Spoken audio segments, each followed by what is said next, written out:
how you can harness your breathing to keep you calm and relieve stress. This fella mustn't be a Man United fan.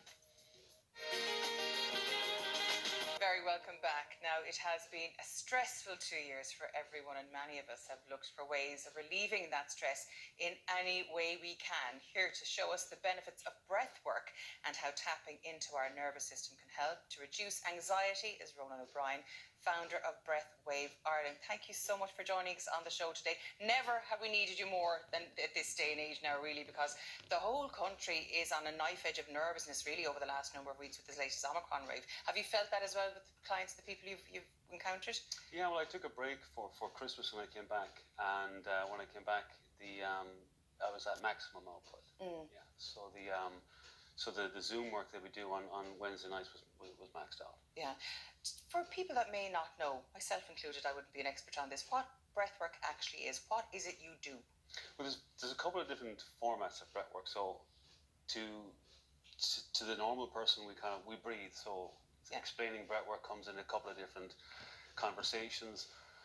It's primarily the access and knowledge of how you're breathing for the benefit of your nervous system and the benefit of your whatever you need to do, whether it's sports, whether it's cognitive function, whether it's health development.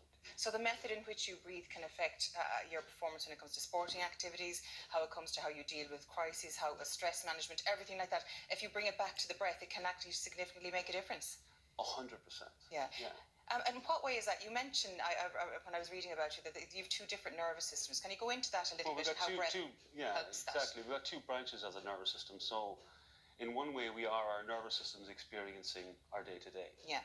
And our nervous system tells us how we are reacting to problems, how we are dealing with stress, how we're dealing with relationships, how we're dealing with lack of sleep, for instance, and many more things. It's broken down into two parts. I'll explain it simply by saying that it is the fight or flight or the rest and recover.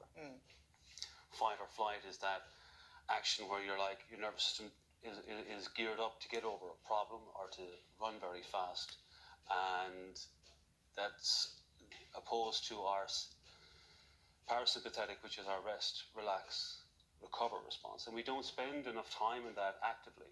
We're too much in the fight or flight mode, basically, or kind of animalistic instincts. We're too much in that.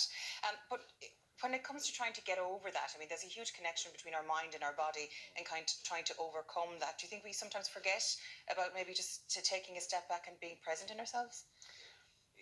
Very much so, but in the mind and body is looked at as mind body. They're both the same. The nervous systems that happen from the vagal nerve right down into the body, into the organs, is the body. The mind is the body. The mind is all over within the tissue as well. Yeah, but how did you come to realise that breathwork in itself and the way you oxygenate your body and the way you deal with the way you actually physically function, how did you get into that, and how did you, because you have a background in physical fitness and strength training, etc., and when did you make that connection, and when did you get interested in that, or how did it happen? I went to a workshop, and through that workshop I had an experience that really got me thinking much more deeper into the function that we do 25,000 times a day, which is breathing. Yeah.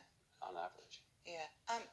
How can it? I mean, we've heard of various different methods of elite athletes trying to maximise their output, and I know you do work with that as well, but I suppose we're here today mainly to focus on what you and the individual can do to relieve things like stress, because you're saying it's a physical reaction in the body. The fight or flight releases cortisol. It's a stress hormone. It's not good for your body to have that in excess. And how can breath work and doing that actually calm you down? How can it physically change the hormones in your body so you can actually be less anxious and less stressed if you are experiencing difficulties at the moment? How does that work? Well, the rate you're breathing and how it's conversing with the nervous system is conversing with the brain and conversing with the hormones within the system, right down to bringing your regulation right down to a manageable, an easier level for meditation. So people find meditation very difficult because can't quieten your mind.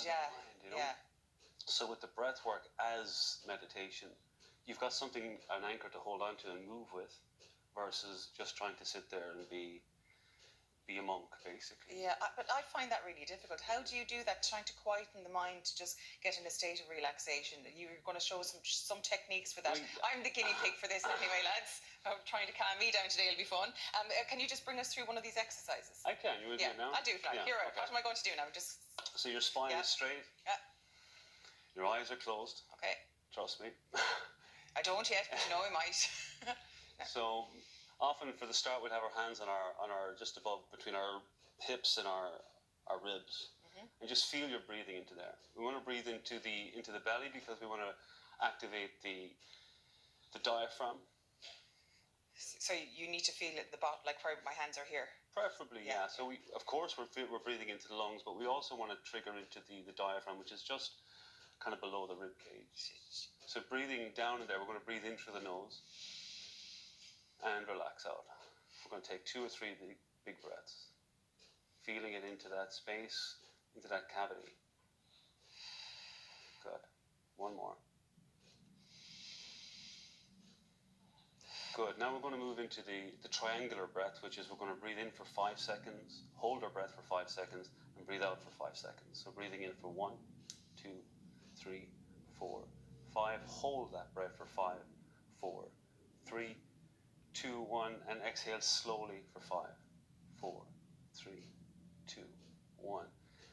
Again, now the triangular breath is in for 5, hold for 5, and out for 6. So in for 5, 1, 2, 3, 4, 5. Hold your breath.